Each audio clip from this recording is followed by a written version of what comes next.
Inatake naman po ng heat stroke ang isang lalaki habang nasa tuktok po ng isang establishmento sa Barangay San Vicente, San Fernando City, La Union na bandang 1:00 ng hapon kahapon. Hinihinalang may inaayos sa bubong ang biktima nang atakihin ng heat stroke sa kalagitnaan ng kanyang ginagawa. Mabilis naman ang paglatag ng tali at hagdan at stretcher ng mga otoridad upang iligtas at maibaba ang nangihinang biktima.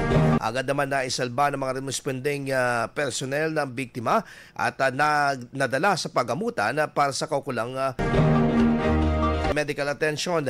Kaugnay nito, paalala ng otoridad ang limitasyon sa outdoor activities kapag tirik ang araw, lalo na kung may iniindang karamdaman. IFM News. IFM News. IFM News.